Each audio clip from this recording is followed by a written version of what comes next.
Hello everyone, welcome to study tube. NCERT series का chapter number 38 जिसमें हम लोगों ने पार्ट 1 ऑलरेडी कवर किया हुआ है, उसी का हम लोग आगे पार्ट 2 देखेंगे इस वीडियो में।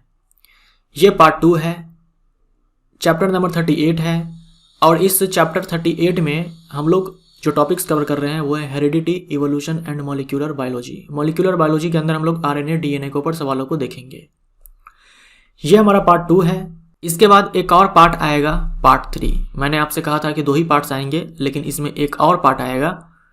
उस पार्ट में हम लोग केवल इवोल्यूशन के ऊपर सवालों को देखेंगे, विकास के ऊपर सवालों को देखेंगे। इस पूरे चैप्टर में 130 से भी ज़्यादा सवाल मैं आपको करवाने वाला हूं, जिसमें कि 60 सवाल तो हम लोग ऑलरेडी कवर कर चुके हैं पार्ट 1 में। आज हम लोग 100 तक जाएंगे और स्टार्टिंग के कुछ सवाल हम लोग हेरिडिटी के ऊपर देखेंगे। कुछ सवाल रह गए थे जो मैंने पार्ट 1 में नहीं करवाया था, तो उसी को मैं आगे कंटिन्यू करूंगा। कुछ सवाल मैं आपको हेरिडिटी से करवाऊंगा और उसके बाद हम लोग डीएनए, आरएनए के ऊपर सवालों को देखेंगे। तो इस चैप्टर का पार्ट 1 देखने के लिए या फिर एनसीईआरटी सीरीज के अंदर मैंने जितने भी चैप्टर्स करवाए हैं उन सबको देखने के लिए आप हमारे चैनल के प्लेलिस्ट को चेक कर सकते हो। एनसीईआरटी नाम से एक प्लेलिस्ट मिलेगा, सारे ही चैप्टर्स आपको उसमें मिल जाएंगे और इसका पार्ट 1 भी आपको उसी में मिलेगा। हम लोग बढ़ते हैं 61 से 60 तक हम लोग ऑलरेडी कवर कर चुके हैं पार्ट 1 के अंदर। इनकम्प्लीट डोमिनेंस देखा जाता है। इनकम्प्लीट डोमिनेंस क्या होता है, को डोमिनेंस क्या होता है, लिंकेज क्या होता है, मल्टीपल एलील्स क्या होते हैं, इन सब के बारे में मैं आपको ऑलरेडी बता चुका हूं पार्ट 1 के अंदर। तो आप इन सारे ही टर्म्स को अगर जानना चाहते हैं तो पार्ट 1 जाकर के पहले देखो, उसके बाद आप इसको देखना। इनकम्प्लीट डोमिनेंस यानी कि अपूर्ण प्रभाविता, ये देखा जाता है 4 o'clock प्लांट के अंदर, स्नैपड्रैगन फ्लावर के अंदर, एंडालुसियन फाउल में। इनमें से सभी, ये जो 4 o'clock प्लांट है इसका वैज्ञानिक नाम आपके लिए इंपॉर्टेंट है, मिराबिलिस जलापा। मान लीजिए आपसे सवाल पूछ दे कि इनकम्प्लीट डोमिनेंस किस में देखा जाता है, वहां 4 o'clock प्लांट ना हो करके मिराबिलिस जलापा दे सकता है आपको, तो इसके लिए आप तैयार रहें, मिराबिलिस जलापा। स्नैपड्रैगन फ्लावर को डॉग फ्लावर भी कहा जाता है, डॉग फ्लावर भी कहा जाता है। और एंडालुसियन फाउल ये है डॉग फ्लावर। कोडोमिनेंस देखा जाता है, हमारे ब्लड के अंदर एबीओ जो ब्लड ग्रुप होता है उसमें कोडोमिनेंस देखा जाता है और उसी में मल्टीपल एलील्स देखे जाते हैं। डॉग फ्लावर यानी कि स्नैपड्रैगन फ्लावर, इसके अंदर इनकम्प्लीट डोमिनेंस देखा जाता है। और मिराबिलिस जलापा ये वैज्ञानिक नाम है 4 o'clock प्लांट का, जिसके अंदर इनकम्प्लीट डोमिनेंस देखा जाता है। लिंकेज देखा जाता है, ड्रोसोफिला के अंदर। ए हमारा राइट आंसर हो जाएगा। ड्रोसोफिला, ये है ड्रोसोफिला, इसे फ्रूट फ्लाई भी कहा जाता है, फ्रूट फ्लाई। ड्रोसोफिला को फ्रूट फ्लाई भी कहा जाता है। ये जो आप प्लांट देख रहे हो ये प्लांट है स्वीट पी का, स्वीट पी। ये वो वाला पी नहीं है जो हम लोग खाते हैं। हम लोग जो पी खाते हैं उसे हम लोग गार्डन पी भी बोलते हैं और उसका वैज्ञानिक नाम होता है पाइसम सटाइवम, पाइसम सटाइवम। ये बिल्कुल अलग है। ये जो स्वीट पी है इसका वैज्ञानिक नाम होता है लेथाइरस ओडोरेटस, लेथाइरस ओडोरेटस। ये मैं आपको इसलिए बता रहा हूं, लिंकेज की खोज सबसे पहले इसी प्लांट से हुआ था। लिंकेज की खोज जो है सबसे पहले इसी प्लांट से हुआ था, लेथाइरस ओडोरेटस यानी कि स्वीट पी प्लांट के अंदर हुआ था। बाद में टीएच मॉर्गन ने ड्रोसोफिला के अंदर लिंकेज की खोज की थी, लेकिन इससे पहले जो वैज्ञानिक थे जिन्होंने लिंकेज की खोज की, बटेसन एंड पुनेट, उन्होंने स्वीट पी प्लांट के अंदर लिंकेज को खोजा था। लिंकेज की खोज किसने की? लिंकेज की खोज की बटेसन एंड पुनेट ने। कौन से प्लांट के अंदर की, ये भी आपको ध्यान में रखना है। स्वीट पी, स्वीट पी जिसका वैज्ञानिक नाम होता है लेथाइरस ओडोरेटस। सेक्स लिंकेज की खोज किसने की? आपसे पूछे सिंपली लिंकेज की खोज किसने की, आंसर आपका बटेसन एंड पुनेट होगा। लेकिन पूछ दे सेक्स लिंकेज की खोज किसने की, तो आंसर आपका टीएच मॉर्गन हो जाएगा, टीएच मॉर्गन हो जाएगा, वो भी ड्रोसोफिला के अंदर। सेक्स लिंकेज कहने का मतलब ये हुआ कि जो सेक्स क्रोमोजोम होता है, जो सेक्स क्रोमोजोम होता है उसके अंदर लिंकेज इन्होंने देखा था ड्रोसोफिला के अंदर। लेकिन लिंकेज की खोज सबसे पहले की बटेसन एंड पुनेट ने स्वीट पी प्लांट के अंदर। इनकम्प्लीट डोमिनेंस की खोज किसने की? इनकम्प्लीट डोमिनेंस की खोज की कार्ल कॉरेंस ने। डी हमारा राइट आंसर, ये कार्ल कॉरेंस है। और कौन से प्लांट के अंदर? मिराबिलिस जलापा के अंदर। मिराबिलिस जलापा बोले तो 4 o'clock प्लांट के अंदर, इसके अंदर। क्रोमोजोमल थ्योरी ऑफ इनहेरिटेंस, अनुवांशिकता का गुणसूत्र सिद्धांत या फिर वंशागति का क्रोमोजोम सिद्धांत किसने दिया? ये दिया सट्टन एंड बोबरी ने। बी हमारा राइट आंसर, सट्टन एंड बोबरी ने। पुनेट वर्ग किसने दिया? हम जो ये वर्ग बनाते हैं, ये जो स्क्वायर हम बनाते हैं जिसके अंदर सारे पॉसिबल जीनोटाइप्स लिखते हैं, इसी स्क्वायर को दिया था पुनेट ने, इसीलिए हम इसे पुनेट स्क्वायर बोलते हैं। फादर ऑफ एक्सपेरिमेंटल जेनेटिक्स कहे जाते हैं। सिंपली पूछ दिया आपसे फादर ऑफ जेनेटिक्स कौन कहे जाते हैं, तो आंसर आपका मेंडल हो जाएगा। लेकिन फादर ऑफ एक्सपेरिमेंटल जेनेटिक्स अगर आपसे बोलता है तो आपका आंसर क्या होगा? मॉर्गन। ए हमारा राइट आंसर। जब एक जीन बहुत सारे फिनोटाइप को प्रदर्शित करता है, इस घटना को कहते हैं। जनरली एक जीन एक कैरेक्टर को दिखाता है, जनरली एक जीन एक कैरेक्टर को दिखाता है। जैसे मान लीजिए कोई जीन एच है, ये हाइट को कंट्रोल करता है, ये हाइट को कंट्रोल करता है, यानी लंबा करेगा प्लांट को या फिर छोटा करेगा प्लांट को। एक जीन जो केवल कलर को कंट्रोल करता है, स्किन के कलर को। एक जीन होता है जो केवल बालों के रंग को कंट्रोल करता है। लेकिन मान लीजिए कोई ऐसा जीन है, मान लीजिए कोई ऐसा जीन है जो कई सारे कैरेक्टर्स को कंट्रोल कर रहे हैं, यानी कई सारे फिनोटाइप वो दिखा रहा है। एक ही जीन है जो हाइट को भी कंट्रोल करता है, एक ही जीन है जो कि कलर को भी कंट्रोल करता है, एक ही जीन है जो ये डिसाइड कर रहा है कि बालों का रंग कैसा होगा, बालों का स्टाइल कैसा होगा। तो इस घटना को हम लोग बोलते हैं प्लियोट्रॉपी। प्लियोट्रॉपी याद रखना है आपको। इसके अंदर क्या होगा?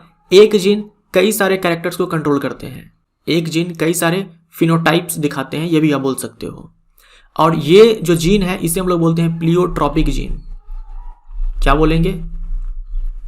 Pleiotropic gene. जो जीन कई सारे फिनोटाइप्स दिखाते हैं उसे हम लोग प्लियोट्रॉपिक जीन कहते हैं।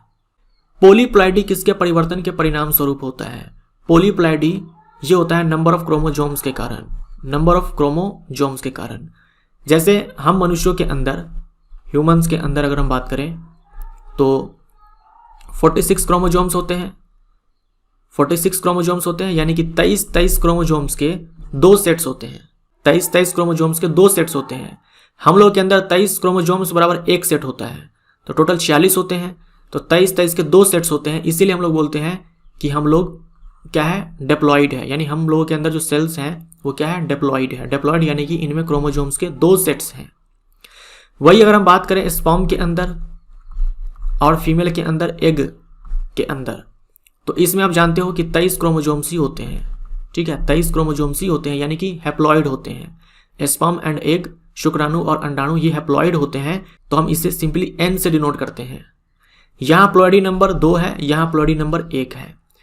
हो सकता है कोई जीव ऐसा हो सकता है कि कोई जीव ऐसा हो जिसके अंदर टोटल 3 सेट्स हो, हम उसे ट्रिप्लॉइड बोलेंगे। हो सकता है उसके अंदर 4 सेट्स हो क्रोमोजोम के अंदर, तो उसे हम 4n से डिनोट करते हैं, 5n से डिनोट करेंगे अगर 5 सेट्स हो तो यहाँ देखो प्लॉइडी नंबर 3 है, यहाँ प्लॉइडी नंबर 4 है, यहाँ प्लॉइडी नंबर 5 है। यहाँ पर क्या हो रहा है कि नंबर ऑफ क्रोमोजोम्स बढ़ रहे हैं, नंबर ऑफ क्रोमोजोम्स यहाँ पर बढ़ रहे हैं। तो जब 2 से ज़्यादा हो जाता है हम उसे पॉलीप्लॉइडी बोल देते हैं। ये सारे जो केसेस हैं ये पॉलीप्लॉइडी के केस हैं। तो यही आपसे पूछा गया था इसमें। किसी जनसंख्या में कुल जीनों का योग क्या कहलाता है? किसी जनसंख्या में, किसी पॉपुलेशन में जो जीन्स होते हैं उनके सम को हम लोग जीन पूल कहते हैं। सी हमारा राइट आंसर। और जंपिंग जीन क्या होता है? जो डीएनए मोबाइल होता है। मोबाइल मतलब जो डीएनए एक स्थान से दूसरे स्थान तक ट्रैवल करता है उसे हम लोग मोबाइल डीएनए बोलते हैं, और इसी को हम लोग जंपिंग जीन भी कहते हैं। जब एक जीन की जोड़ी किसी दूसरे जोड़ी के प्रभाव को दबा देती है उस प्रक्रिया को कहते हैं, इसे कहा जाता है एपिस्टेसिस। एपिस्टेसिस कहा जाता है। देखिए ये तो आप जानते हैं कि हाइट को कंट्रोल करने वाले जो जीन हैं इनके 2 एलील्स कैपिटल टी और स्मॉल टी है, यानी एक ही जीन के ये 2 एलील्स हैं। इसमें आप ये भी जानते हो कि एक जीन दूसरे को दबा देता है, यानी कि उसको सप्रेस कर देता है और अपने आप को दिखाता है, तो उसे हम डोमिनेंट बोलते हैं, और जिसको सप्रेस करता है उसे हम लोग रिसेसिव बोल देते हैं। तो यहां तक तो बातें सामान्य थी कि हाँ 2 एलील्स में से एक एलील दूसरे को दबा देगा। लेकिन मान लीजिए बाहर से कोई जीन आ जाए और इस दोनों को दबा दे, जो कि इस जीन का ये एलील नहीं है, ये बिल्कुल अलग जीन है। इसके ये एलील, इस जीन का ये एलील नहीं है, ये अलग जीन है। बाहर से कोई जीन आया और इस दोनों को दबा दिया।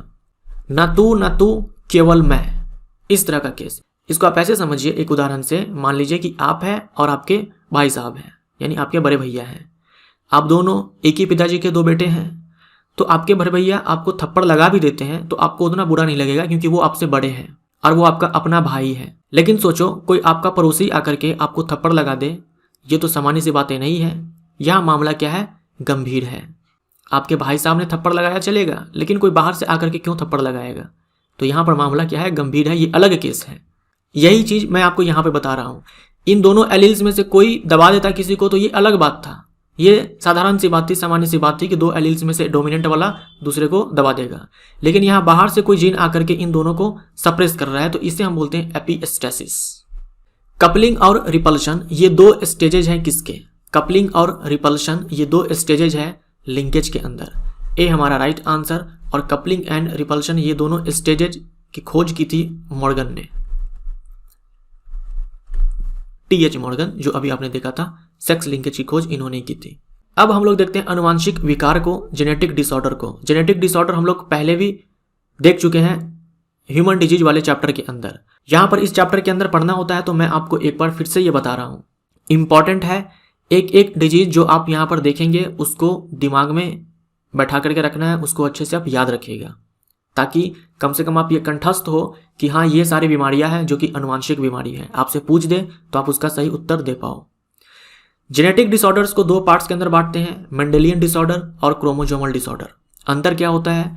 मेंडेलियन डिसऑर्डर के अंदर जो बीमारी है वो केवल एक जीन के कारण होती है, यानी क्रोमोजोम होता है, क्रोमोजोम के अंदर डीएनए होता है, क्रोमोजोम होता है, क्रोमोजोम के अंदर डीएनए होता है, डीएनए के कोडिंग वाले सेगमेंट को हम लोग जीन बोलते हैं।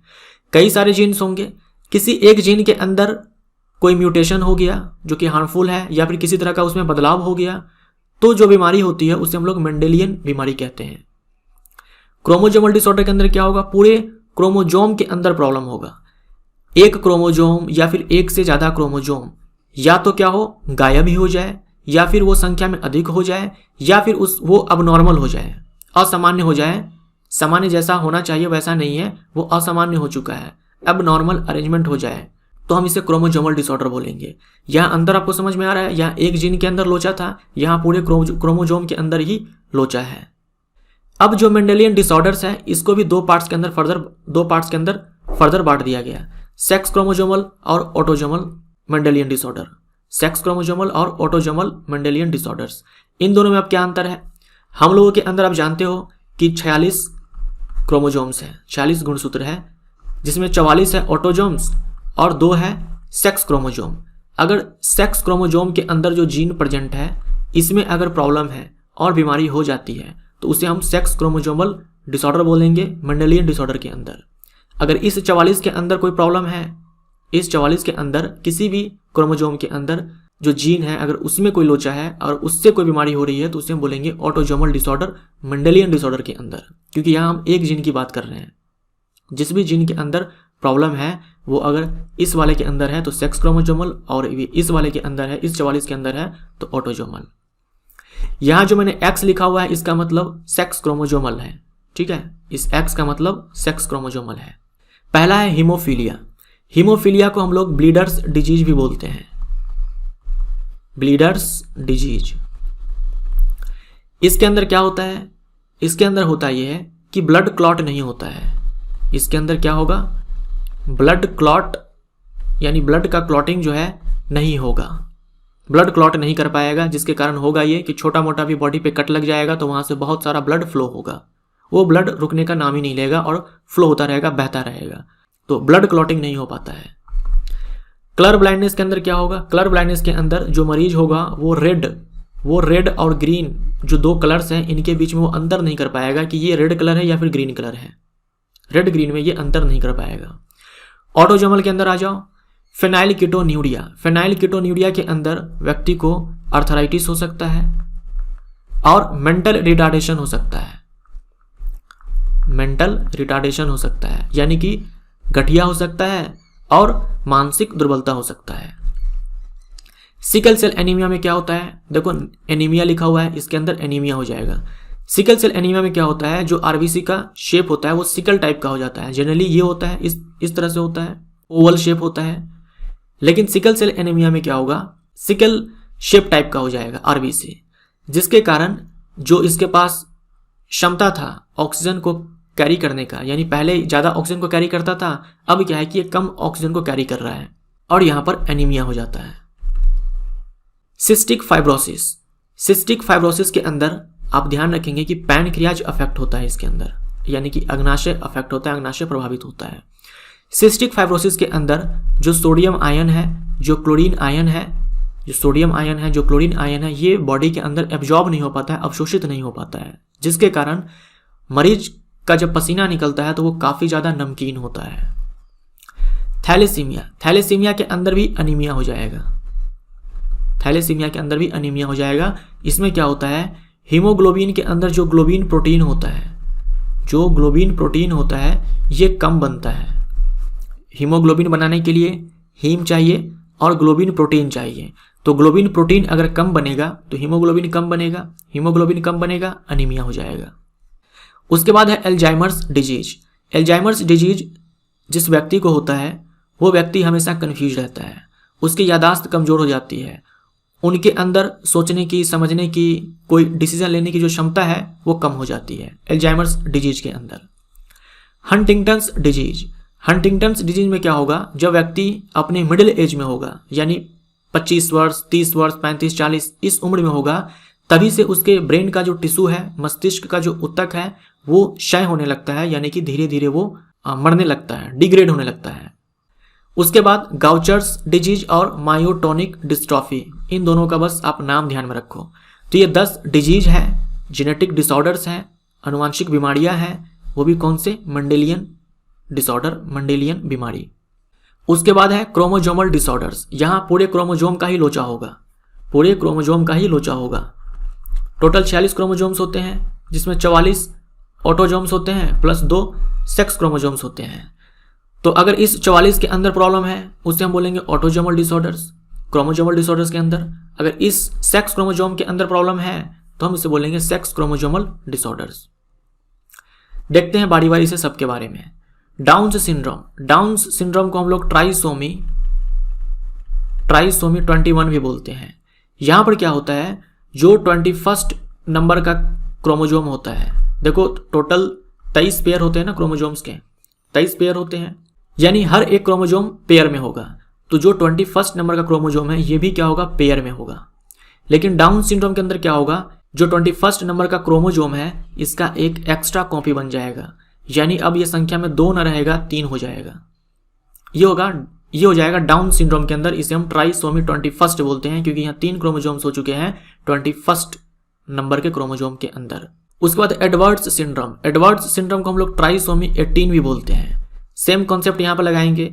18वें नंबर का जो क्रोमोजोम है उसमें एक एक्स्ट्रा कॉपी बन चुका है, यानी वो भी जो 18 नंबर का क्रोमोजोम है वो भी संख्या में 3 हो चुके हैं। पटाउज सिंड्रोम के अंदर क्या होगा, इसे हम लोग ट्राइसोमी 13 बोलते हैं, मतलब 13 नंबर का जो क्रोमोजोम है उसमें एक एक्स्ट्रा पेयर बन चुका है। उसके बाद क्राई डुकैट सिंड्रोम या फिर क्राई डुचैट सिंड्रोम, इसके अंदर क्या होगा, इसके अंदर शॉर्ट आर्म, क्रोमोजोम का जो शॉर्ट आर्म होता है वो डिलीट हो जाता है, वो टूट जाता है। कौन से क्रोमोजोम के अंदर, 5th क्रोमोजोम के अंदर, 5वें नंबर के गुणसूत्र के अंदर जो शॉर्ट आर्म है वो टूट जाता है, डिलीट हो जाता है। उसके बाद आ जाओ क्लाइनफेल्टर्स सिंड्रोम के अंदर, क्योंकि ये सेक्स क्रोमोजोमल डिसऑर्डर है तो इसके अंदर आप देखना सेक्स क्रोमोजोम जो होते हैं उनके अंदर लोचा होगा। क्लाइनफेल्टर्स सिंड्रोम या फिर बोल दो लाइनफेल्टर्स सिंड्रोम मेल के अंदर होता है। जनरली आप जानते हो मेल के अंदर कैरियोटाइप होता है 44+XY, ये होता है। क्लाइनफेल्टर्स सिंड्रोम के अंदर क्या होगा, ये 44+ में XXY हो जाएगा, यानी यहाँ ट्राइसोमी X क्रोमोजोम का हो जाता है, ट्राइसोमी X क्रोमोजोम का हो जाता है। एक X देखो यहाँ पर एक्स्ट्रा बन चुका है, जो X क्रोमोजोम है उसका एक एक्स्ट्रा कॉपी बन चुका है क्लाइनफेल्टर्स सिंड्रोम के अंदर। यहाँ पर व्यक्ति के अंदर जो है महिलाओं वाली लक्षण आ जाती है, जो व्यक्ति होगा उसकी आवाज़ पतली हो जाती है और उसमें ब्रेस्ट भी आ जाते हैं। टर्नर्स सिंड्रोम ये महिलाओं के अंदर होगा। महिलाओं के अंदर जनरली जो क्रोमोजोम्स होते हैं वो 44+XX ये होते हैं।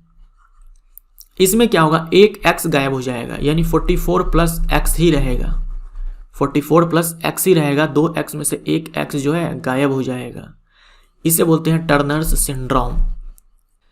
वेब्ड नेक, वेब्ड नेक, वेब्ड नेक ये टर्नर्स सिंड्रोम का सिम्टम है। सुपर फीमेल, सुपर फीमेल के अंदर क्या होगा? सुपर फीमेल के अंदर 44 प्लस एक्स जो जनरली होता है महिलाओं के अंदर, ये ना होकर के एक x एक्स्ट्रा हो सकता है, एक और x हो सकता है, एक और x हो सकता है, यानी x क्रोमोसोम्स जो है वो उसके कई सारे कॉपीज बन जाते हैं, उसके कई सारे कॉपीज बन जाते हैं। जैकॉब्स सिंड्रोम जिसे हम लोग सुपर मेल भी बोलते हैं, यहाँ क्या होगा? 44 प्लस XY जनरली ये होता है, लेकिन यहाँ Y क्रोमोसोम्स के कई सारे कॉपीज बन सकते हैं, Y क्रोमोसोम्स के कई सारे कॉपीज बन सकते हैं। जैकॉब्स सिंड्रोम या फिर बोल दो सुपर मेल, ये बीमारी है। इस बीमारी को हम लोग एक और नाम से जानते हैं, क्रिमिनल सिंड्रोम,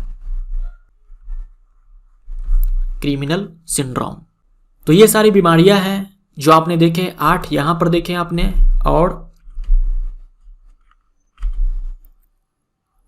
10 आपने यहां पर देखे। टोटल 18 बीमारियां मैंने आपको यहां पर बताया है। तो ये सब का नाम जो है आप ध्यान में रखिएगा।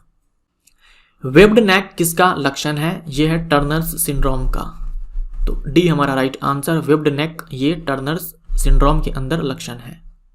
निम्न में कौन मेंडेलियन विकार नहीं है? मेंडेलियन विकार नहीं पूछा है तो अल्जाइमर्स डिजीज है, सिकल सेल एनीमिया भी है, हीमोफीलिया भी है। डाउन सिंड्रोम नहीं है, डाउन सिंड्रोम नहीं है। डाउन सिंड्रोम जिसे हम लोग ट्राइसोमी 21 भी बोलते हैं। निम्न में कौन एक आनुवंशिक बीमारी है जो लिंग संलग्नता से संबंधित है, यानी कि सेक्स लिंक्ड है? सेक्स लिंक्ड कहने का मतलब सेक्स क्रोमोसोम के अंदर प्रॉब्लम होगा जिसके कारण वो बीमारी होगी। तो सिस्टिक फाइब्रोसिस नहीं है, फेनाइलकीटोन्यूरिया नहीं है, हीमोफीलिया है। सी हमारा राइट आंसर हो जाएगा, हीमोफीलिया है। थैलेसीमिया भी नहीं है। इनकरेक्ट मैच को चूज करना है। डाउन सिंड्रोम को ट्राइसोमी 21 बोलते हैं, एडवर्ड सिंड्रोम को हम ट्राइसोमी 18 बोलते हैं, पटाउट सिंड्रोम को ट्राइसोमी 13 बोलते हैं। ये सारे के सारे सही है। सुपर फीमेल के अंदर एनीमिया हो जाएगा, ये जरूरी नहीं है। डी हमारा राइट आंसर, यानी सुपर फीमेल का सिम्टम नहीं है एनीमिया। ये हो भी सकता है, नहीं भी हो सकता है। अगर एनीमिया हुआ भी तो सुपर फीमेल के कारण नहीं होगा, किसी और प्रॉब्लम के कारण हो जाएगा। इसीलिए हम ये नहीं बोलेंगे कि सुपर फीमेल के अंदर एनीमिया जो है ये सिम्टम है। निम्न में कौन डाउन सिंड्रोम में सामान्य है? जिस व्यक्ति को डाउन सिंड्रोम होता है उसमें ये ज्यादा चांस होता है कि अल्जाइमर्स डिजीज भी हो जाए। ठीक है, तो बी हमारा राइट आंसर हो जाएगा। अल्जाइमर्स डिजीज उन व्यक्तियों में होने का ज्यादा चांस होता है जो ऑलरेडी डाउन सिंड्रोम से ग्रसित है। किस बीमारी से पीड़ित व्यक्ति में अत्यधिक नमकीन पसीना होता है? इस बीमारी में क्या होता है, जो सोडियम आयन होता है, जो क्लोरीन आयन होता है, ये बॉडी के अंदर एब्जॉर्ब नहीं हो पाता है, अवशोषित नहीं हो पाता है, पसीने से ये बाहर आने लगता है। इसीलिए पसीना जो है सॉल्टी हो जाता है, क्योंकि NaCl मिलकर के सोडियम क्लोराइड बनाता है। तो ये कौन सी बीमारी है? Cystic fibrosis. किस आनुवंशिक बीमारी में यकृत एंजाइम फेनाइल एलानिन, यहाँ लॉ होगा, ठीक है, फेनाइल एलानिन हाइड्रोक्सिलेज की कमी हो जाती है? देखिए, यकृत द्वारा एक एंजाइम बनाया जाता है जिसका नाम है ये फेनाइल एलानिन हाइड्रोक्सिलेज। इसका काम होता है फेनाइल एलानिन जो अमीनो एसिड है इसको कन्वर्ट करना टायरोसिन अमीनो एसिड में। ये इसका काम होता है इस एंजाइम का, जो कि लीवर बना रहा है। जनरली फेनाइल एलानिन अमीनो अम्ल को टायरोसिन अमीनो अम्ल में ये जो एंजाइम है ये कन्वर्ट करता है।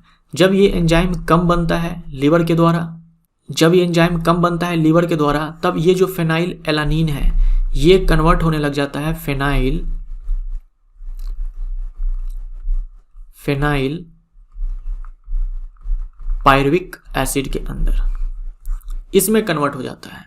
और जब ये फेनाइल पायरुविक एसिड जाकर के जॉइंट्स में इकट्ठा हो जाता है तो अर्थराइटिस हो जाता है। और यही फेनाइल पायरुविक एसिड अगर ब्रेन के अंदर जाकर के हिट करेगा, अगर ये ब्रेन को हिट करेगा, मस्तिष्क पर जाकर के प्रभाव डालेगा, तो मेंटल रिटार्डेशन हो जाएगा, मानसिक दुर्बलता हो जाएगा। हमारा आंसर यहाँ पर फेनाइल कीटोन्यूरिया हो जाएगा। शॉर्ट में इसे हम लोग PKU लिखते हैं। किस बीमारी में मध्य उम्र में ही मस्तिष्क ऊतक का क्षति होने लगता है? ग्रेजुअली डिग्रेडेशन होने लगता है ब्रेन टिश्यू के अंदर मिडिल एज में। यह है हंटिंगटन्स डिजीज। निम्न में कौन एक ऑटोजोमल बीमारी नहीं है? कौन एक ऑटोजोमल बीमारी नहीं है? तो ये है कलर ब्लाइंडनेस। यह है sex chromosomal disorder, Mendelian disorder के अंदर। फाइनली जो हमारा टॉपिक था हेरिडिटी, ये समाप्त हो चुका है। अब हम लोग मॉलिक्यूलर बायोलॉजी को समझते हैं और उस पर आधारित सवालों को करेंगे। मॉलिक्यूलर बायोलॉजी जिसके अंदर हम लोग आरएनए डीएनए के ऊपर सवालों को देखेंगे। न्यूक्लिक एसिड, न्यूक्लिक एसिड है, अमीनो एसिड नहीं है। यह है न्यूक्लिक एसिड, अमीनो अम्ल नहीं है, अमीनो एसिड नहीं है। ये चीज़ सबसे पहले आप ध्यान में रखें। न्यूक्लिक एसिड की खोज की फ्रेडरिक मिशर ने। ये फ्रेडरिक मिशर है, तो इन्होंने खोज की न्यूक्लिक एसिड की, फ्रेडरिक मिशर ने। लेकिन ये नाम जो न्यूक्लिक अम्ल है ये इन्होंने नहीं दिया, ये दिया ऑल्टमैन ने। इन्होंने जब न्यूक्लिक एसिड की खोज की तब उन्होंने इसे न्यूक्लिन कहा। फ्रेडरिक मिशर ने क्या कहा था न्यूक्लिक एसिड को? न्यूक्लिन कहा था। बाद में इस न्यूक्लिन का नामकरण किया गया और कहा न्यूक्लिक अम्ल। किसने? ऑल्टमैन ने। न्यूक्लिक एसिड्स के एग्जाम्पल्स डीएनए, आरएनए। जो आप डीएनए जानते हो, जो आप आरएनए जानते हो, वही है न्यूक्लिक एसिड, क्योंकि इसके नाम में छुपा हुआ है डीऑक्सीराइबोन्यूक्लिक एसिड, राइबोन्यूक्लिक एसिड। जो न्यूक्लिक एसिड्स होते हैं जैसे कि डीएनए, आरएनए, ये न्यूक्लियोटाइड का बहुलक होता है। ये पॉलीमर होता है किसका? न्यूक्लियोटाइड्स का। न्यूक्लिक एसिड पॉलीमर होता है न्यूक्लियोटाइड्स का। हम लोग अभी समझेंगे थोड़ी देर बाद कि न्यूक्लियोटाइड क्या होता है। न्यूक्लिक एसिड जो है ये 3 चीज़ों से मिलकर के बना होता है। न्यूक्लिक एसिड 3 चीज़ों से मिलकर बना होता है, pentose sugar, nitrogen base, phosphoric acid. Pentose sugar यहाँ पर 2 प्रकार के हो सकते हैं, राइबोज शुगर और डीऑक्सीराइबोज शुगर। राइबोज शुगर आपको आरएनए के अंदर मिल जाएगा, डीऑक्सीराइबोज शुगर आपको डीएनए के अंदर मिल जाएगा।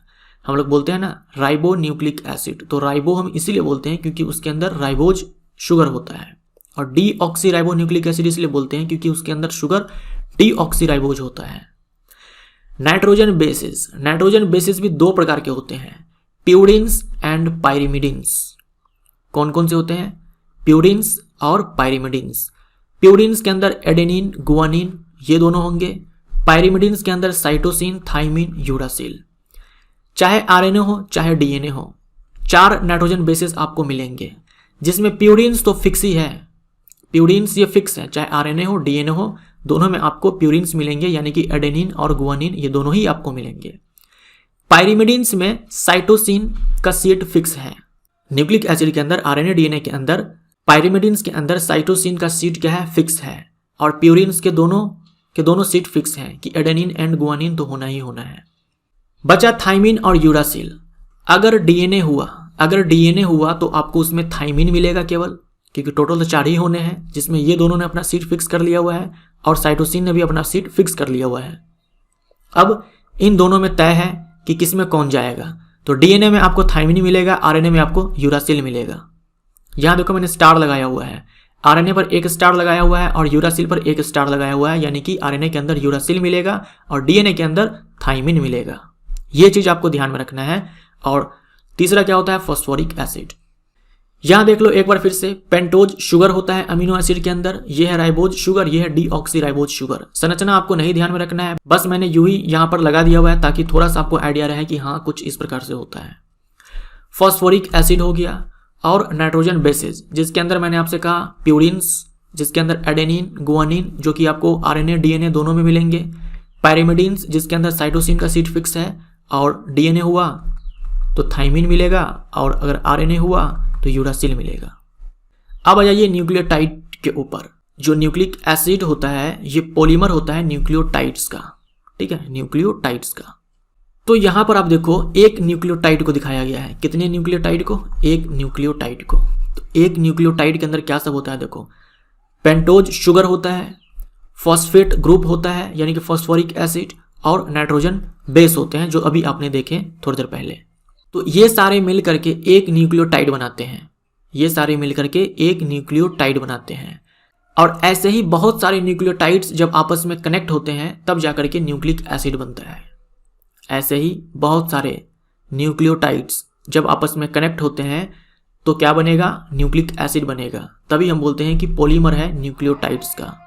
मान लीजिए कि ये न्यूक्लिक एसिड जो है ये डीएनए है, ये डीएनए है, तो यहाँ पर पेंटोज शुगर के स्थान पर आपको क्या मिलेगा, राइबोज शुगर, यानी माफ करना डीऑक्सीराइबोज शुगर। जो पेंटोज शुगर है उनमें जो आपका राइबोज शुगर है वो वाला मिलेगा।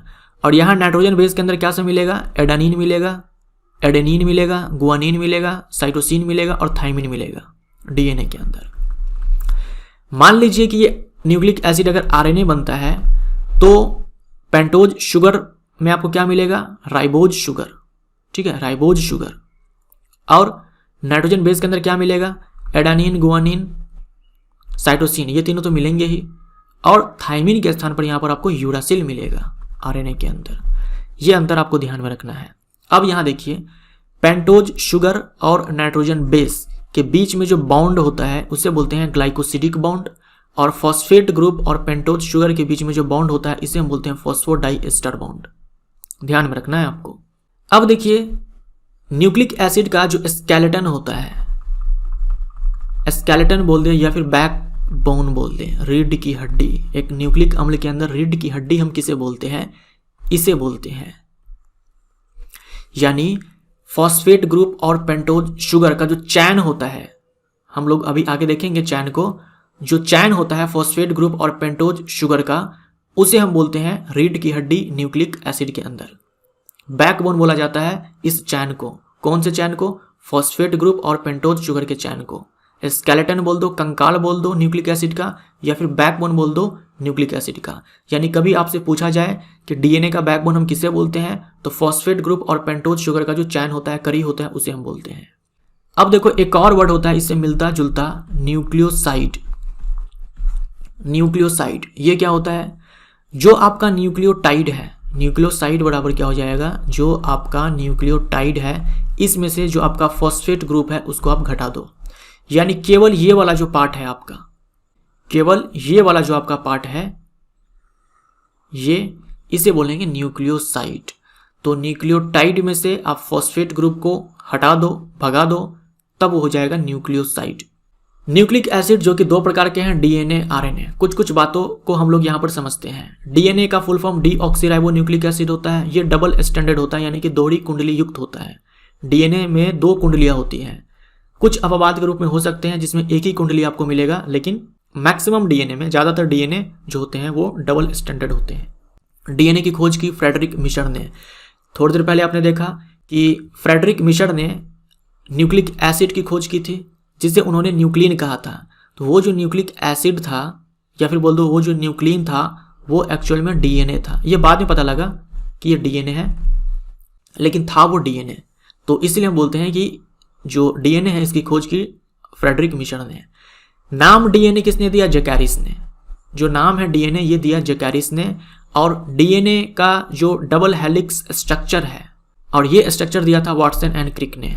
दो वैज्ञानिक का नाम है वाटसन एंड क्रिक। इन्होंने डीएनए का डबल हेलिक्स मॉडल दिया था। और नाइट्रोजन बेस के अंदर आपने देखा एडेनिन गुआनिन साइटोसिन और थाइमिन। यहाँ आप देखो ए और टी के बीच में ये दो लाइंस आपको दिखाए गए हैं। ये क्या बता रहा है हमें, ये बता रहा है कि इन दोनों के बीच में दो हाइड्रोजन बॉन्ड्स हैं। ये चीज़ आप ध्यान रखिएगा। एडेनिन प्यूरिन है, थाइमिन पायरिमिडीन है, और इन दोनों के बीच में कौन सा बॉन्ड है, हाइड्रोजन बॉन्ड है। यहाँ पर दो हाइड्रोजन बॉन्ड्स हैं। और यहाँ देखो साइटोसिन और गुआनिन में, जो साइटोसिन है ये आपका पायरिमिडीन है, जो गुआनिन है ये प्यूरिन है। इन दोनों के बीच में हाइड्रोजन बॉन्ड होगा। और कितने हाइड्रोजन बॉन्ड्स हैं, 3 हाइड्रोजन बॉन्ड्स हैं। अब आते हैं आरएनए के ऊपर। राइबो न्यूक्लिक एसिड आरएनए का फुल फॉर्म होता है। ये सिंगल स्टैंडर्ड होता है, यानी इसमें केवल एक ही स्टैंड होगा, एक ही कुंडली होती है इसके अंदर। ये अलग बात है, कुछ अपवाद के रूप में आपको मिल जाएंगे जिसमें कि 2 स्टैंड्स मिलेंगे। नाइट्रोजन बेस के अंदर यहाँ देखो एडेनिन गुआनिन साइटोसिन ये तो होंगे ही। इसमें थाइमिन के स्थान पर क्या होगा, यूरासिल होगा। फिर से वही बात, एडेनिन प्यूरिन है, यूरासिल पायरिमिडीन है। इन दोनों के बीच में 2 हाइड्रोजन बॉन्ड्स हैं। साइटोसिन जो कि पायरिमिडीन है, गुआनिन जो कि प्यूरिन है, और इन दोनों के बीच में 3 हाइड्रोजन बॉन्ड्स होते हैं। आरएनए 3 प्रकार के होते हैं, एमआरएनए, टीआरएनए, आरआरएनए। एमआरएनए का मतलब होता है मैसेंजर आरएनए। इसका काम होता है न्यूक्लियस के अंदर जो डीएनए होता है वहां से मैसेज को लेकर के जाना राइबोसोम के पास। वहां से मैसेज को किसके पास ले जाएगा, साइटोप्लाज्म जो राइबोसोम होता है उसके पास। हम लोग बोलते हैं ना कि डीएनए के पास क्या है, कोड्स होते हैं प्रोटीन बनाने के लिए। डीएनए के पास कोड्स होते हैं प्रोटीन बनाने के लिए, तो उसी कोड को लेकर के ये एमआरएनए जाएगा राइबोसोम के पास, क्योंकि उसी कोड के अंदर वो सारी सूचनाएं हैं कि प्रोटीन किस प्रकार की बनानी है। वो सूचनाएं राइबोसोम को जाकर के ये दे देगा कि भाई साहब ये लो, सारी सूचनाएं इसके अंदर है, आपको ऐसा ऐसा प्रोटीन बनाना है। आप जानते हो प्रोटीन बनाने के लिए अमीनो एसिड चाहिए होता है, अमीनो अम्ल चाहिए प्रोटीन बनाने के लिए। ये अमीनो अम्ल कौन लाएगा? ये लाएगा ट्रांसफर आरएनए। टीआरएनए का मतलब ट्रांसफर आरएनए। तो एमआरएनए सूचना लेकर के आया कि ऐसा प्रोटीन बनना है। प्रोटीन बनने के लिए अमीनो एसिड चाहिए जो कि टीआरएनए ला करके देगा। उसके बाद है आरआरएनए यानी कि राइबोसोमल आरएनए। राइबोसोमल आरएनए इसका काम होता है हेल्प करना प्रोटीन बनाने में। राइबोसोम का ये हेल्प करता है प्रोटीन सिंथेसिस के अंदर। बस आपको इतना ही ध्यान में रखना है। यहाँ एक बार फिर से देख लो आप डीएनए आरएनए। डीएनए के अंदर एडेनिन, गुआनिन, साइटोसिन। आरएनए के अंदर भी एडेनिन, गुआनिन, साइटोसिन। लेकिन डीएनए के अंदर थाइमिन और आरएनए के अंदर यूरासिल। डीएनए में आपको दो स्टैंड्स दिख रहे हैं, ये, और आरएनए के अंदर केवल एक ही स्टैंड आपको दिख रहा है। डीएनए का स्ट्रक्चर आप देखो यहाँ पर फिर से। सबसे पहले यहाँ पर नाइट्रोजन बेसेस है, एडेनिन, गुआनिन, साइटोसिन और थाइमिन। यहाँ आप ध्यान से देखिए, ये आपका फॉस्फेट ग्रुप हो गया, ये पेंटोज शुगर हो गया, और ये नाइट्रोजन बेस, वो भी कौन सा? साइटोसिन। ये पूरा एक न्यूक्लियोटाइड कहलाएगा, हम लोगों ने थोड़ी देर पहले देखा था। ऐसे ही यहाँ पर देखो एक दूसरा न्यूक्लियोटाइड है, ऐसे ही यहाँ पर देखो एक तीसरा न्यूक्लियोटाइड है, ऐसे ही यहाँ पर देखो एक चौथा न्यूक्लियोटाइड है। ऐसे बहुत सारे न्यूक्लियोटाइड्स जब आपस में मिलते हैं तब जाकर के न्यूक्लिक एसिड बनता है। क्योंकि यहाँ पर नाइट्रोजन बेस के अंदर साइटोसिन, एडेनिन, गुआनिन, थाइमिन है, तो यहाँ पर ये डीएनए का स्ट्रक्चर हो गया। और पेंटोज शुगर के अंदर डीऑक्सीराइबोज शुगर होगा। तो ये सारे जो चैन है ना, ये एक स्टैंड बनाएगा। ये दो स्टैंड्स आप देख रहे हो यहाँ पर, ये है और ये है, इसमें ये और ये। तो ये जो लेफ्ट साइड में आप देख रहे हो, ये वाला जो चैन है न्यूक्लियोटाइड का, ये एक स्टैंड बनाएगा। फिर इधर भी वही देखो एक चैन है, ये दूसरा वाला स्टैंड बनाएगा। इसीलिए बोलते हैं कि डीएनए के अंदर दो स्टैंड्स होते हैं। और यहाँ देखो साइटोसिन और गुआनिन के बीच 3 हाइड्रोजन बॉन्ड्स हैं, एडेनिन, थाइमिन के अंदर 2 हाइड्रोजन बॉन्ड्स हैं। तो यहाँ पर आपको हाइड्रोजन बॉन्ड्स दिखाए गए हैं। अब कभी भी जब आप इस प्रकार की संरचना को देखोगे, यही जो संरचना है इसे हम डबल हेलिक्स बोलते हैं, तो कभी भी आप इस प्रकार की संरचना को देखोगे तब आप ये आराम से देख करके समझ जाना कि यहाँ पर जो आपको लाइंस दिखाई जाती है ये हाइड्रोजन बॉन्ड्स होते हैं प्यूरिन और पायरिमिडिन्स के बीच। और ये जो आपको इस प्रकार की संरचना दिखती है ये कौन सा चैन है? न्यूक्लियोटाइड का चैन है। ये बहुत सारे न्यूक्लियोटाइड्स मिलकर के चैन का निर्माण कर रहे हैं। और इसमें ये वाला जो चैन है केवल ये यानी कि फॉस्फेट ग्रुप और पेंटोज शुगर, ये सारे जो चैन मिलकर के यहां पर बना रहे हैं ना, इसी को बोलते हैं skeleton of the DNA. Skeleton of DNA यानी बोल सकते हो आप डीएनए का बैकबोन। डीएनए का बैकबोन कौन सा चैन है? ये वाला चैन, पेंटोज शुगर और फॉस्फेट ग्रुप का जो चैन है, इसी को हम लोग बोलते हैं बैकबोन ऑफ डीएनए। मान लो अगर आरएनए होता तो हम लोग बैकबोन ऑफ आरएनए बोल देते हैं। यानी ये जो चैन आप देखते हो इसमें यही होता है बैकबोन। यही क्या होता है? बैकबोन। अगर ये टूट गया समझो डीएनए खत्म हो चुका है, डिस्ट्रॉय हो चुका है। अब देखिए डीएनए से एमआरएनए का बनना, हम लोग बोलते हैं ना डीएनए से आरएनए का बनना ट्रांसक्रिप्शन कहलाता है। तो वो ट्रांसक्रिप्शन कहाँ पर होता है? न्यूक्लियस के अंदर होता है, नाभिक के अंदर होता है। तो डीएनए से एमआरएनए का बनना नाभिक के अंदर। तो सबसे पहले डीएनए जो है वो प्री एमआरएनए में कन्वर्ट होता है। प्री एमआरएनए तब जाकर के मैच्योर यानी कि परिपक्व एमआरएनए। तो डीएनए के पास 2 तरह के सेगमेंट्स होते हैं, 2 तरह के खंड होते हैं, एक कोडिंग खंड और दूसरा जो कोडिंग खंड नहीं होता है। कोडिंग खंड को ही हम लोग जीन बोल देते हैं और कोडिंग खंड को ही हम लोग एक्सॉन बोलते हैं। यहां देख रहे हो आप एक्सॉन।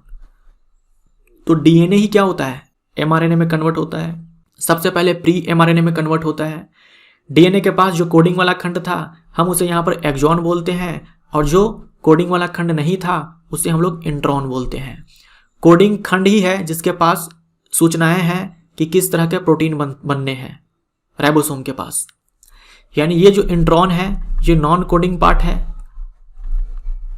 और ये जो एक्सॉन है ये कोडिंग पार्ट है।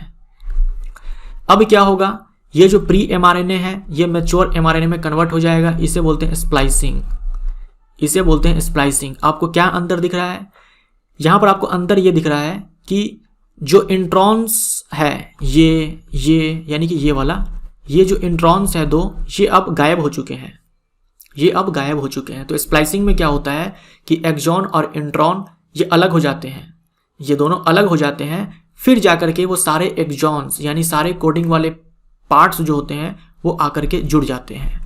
अब हम इसे मैच्योर एमआरएनए बोलेंगे। तो यहां पर हुआ क्या कि डीएनए था जो कन्वर्ट हो चुका है एमआरएनए में, इसी को हम लोग ट्रांसक्रिप्शन बोलते हैं। क्या बोलते हैं? ट्रांसक्रिप्शन बोलते हैं। और ये जो ट्रांसक्रिप्शन है ये कहां पर होता है? नाभिक के अंदर होता है। यानी एमआरएनए का बनने तक की जो कहानी है वो नाभिक के अंदर होता है।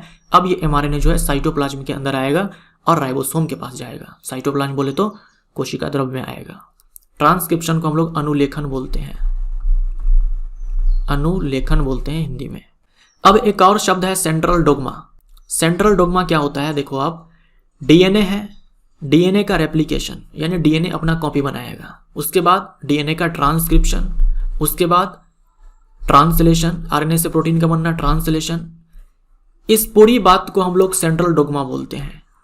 इस पूरी बात को हम क्या बोलते हैं? सेंट्रल डोग्मा बोलते हैं। सेंट्रल डोग्मा के अंदर क्या सब आएगा? डीएनए का रेप्लिकेशन आएगा, डीएनए का ट्रांसक्रिप्शन आएगा और ट्रांसलेशन आएगा, आरएनए से प्रोटीन का बनना। इन सब को हम लोग एक साथ सेंट्रल डोग्मा बोलते हैं। याद कीजिए, एचआईवी के अंदर आपने पढ़ा था कि रिवर्स ट्रांसक्रिप्टेज नाम का एंजाइम होता है एचआईवी के अंदर जो आरएनए को डीएनए में कन्वर्ट करता है। एचआईवी आरएनए वायरस है, उसके पास एंजाइम है रिवर्स ट्रांसक्रिप्टेज जो कि आरएनए को डीएनए में कन्वर्ट करता है और उस प्रक्रिया को हम लोग बोलते हैं रिवर्स ट्रांसक्रिप्शन। अब यहां देखो दो टर्म्स और हैं, डीनेचुरेशन और रीनेचुरेशन ऑफ डीएनए। डीनेचुरेशन और रीनेचुरेशन क्या होता है यहां पर देखिए, ये आप समझ चुके हो कि ये दो स्टैंड्स हैं न्यूक्लियोटाइड्स के। यहां पर आपको पिक्चर दिखाया गया है, दो डीएनए है, दो डीएनए है जो कि अपने नेटिव स्टेट में है, यानी कि वो अपने नॉर्मल अवस्था में है। अब इसको गर्म किया गया, टेम्परेचर को बढ़ाया गया, हीट दिया गया। टेम्परेचर को बढ़ाने से क्या हुआ, यहां पर देखो जो बॉन्ड्स बने थे नाइट्रोजन बेसिस के बीच में, जो बॉन्ड्स बने थे वो टूट चुके हैं। आप समझ रहे हो, ये जो बॉन्ड्स बने थे यहां पर, हाइड्रोजन बॉन्ड्स जो यहां पर बने थे ये अब टूट चुके हैं। हाइड्रोजन बॉन्ड्स ये ज़्यादा मजबूत बॉन्ड्स नहीं होते हैं, जो हाइड्रोजन बंध है वो मजबूत बंध नहीं होता है, वो कमजोरी होता है, गर्म करने से ये टूट जाते हैं। तो यहाँ पर इसको गर्म किया गया और ये सारे हाइड्रोजन बॉन्ड्स जो हैं अब वो टूट चुके हैं। इस प्रक्रिया को बोलते हैं डीनेचुरेशन। वापस से क्या करो, इन सबको ठंडा कर दो, ये वापस से बॉन्ड बना लेते हैं। इस प्रक्रिया को हम लोग बोलते हैं रीनेचुरेशन। डीएनए को गर्म करो, हाइड्रोजन बॉन्ड्स टूट जाते हैं, डीनेचुरेशन कहलाएगा। वापस से ठंडा कर दो, बॉन्ड्स फिर से बन जाएंगे, रीनेचुरेशन कहलाएगा।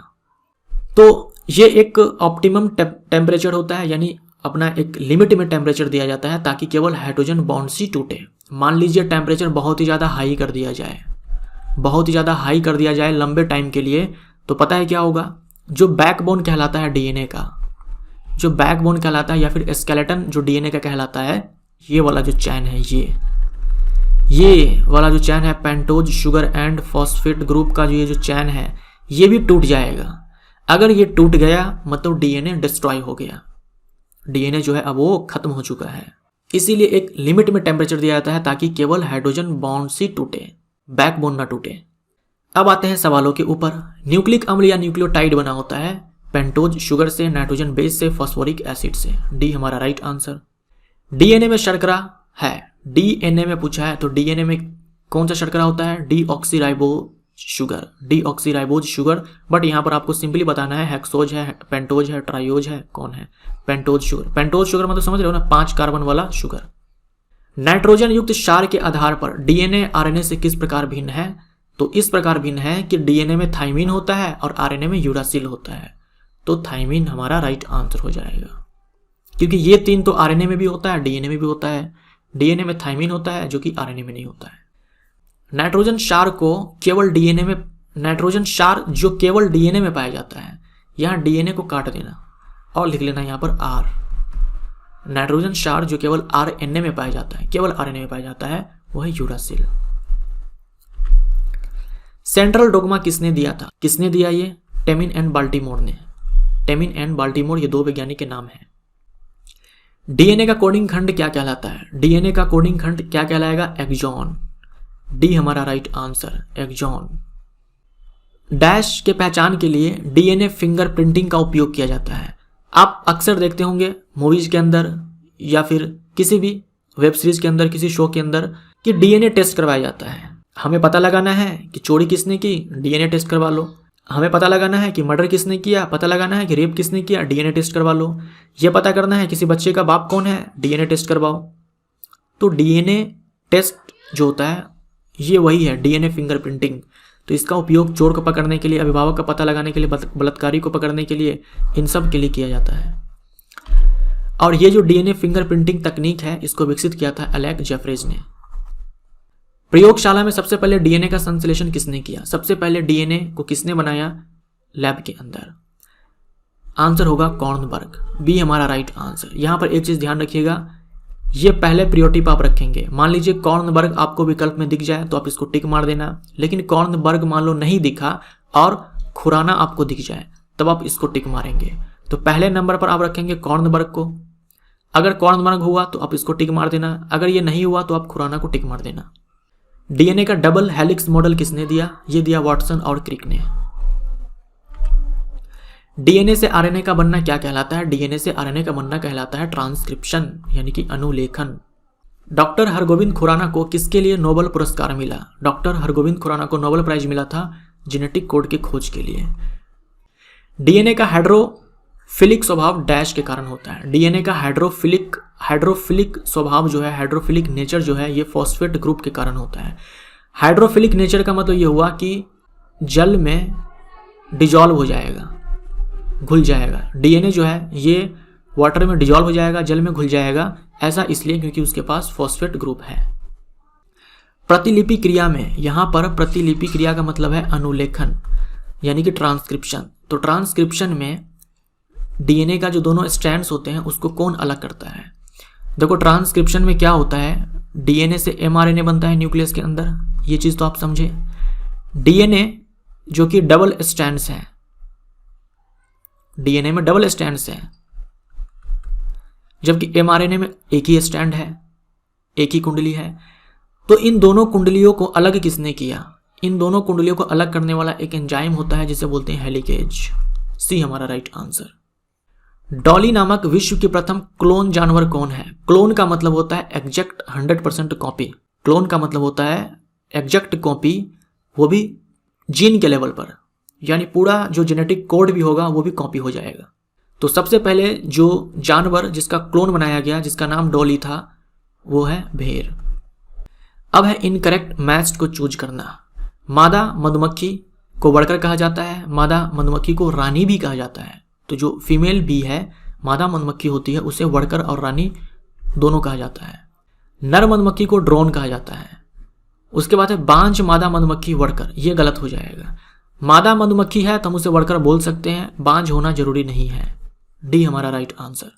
तो ये हमारा पार्ट 2 यहाँ पर समाप्त होता है। मिलते हैं अगले पार्ट में, पार्ट 3 में, जिसमें हम लोग इवोल्यूशन के ऊपर सवालों को देखेंगे। Thank you so much.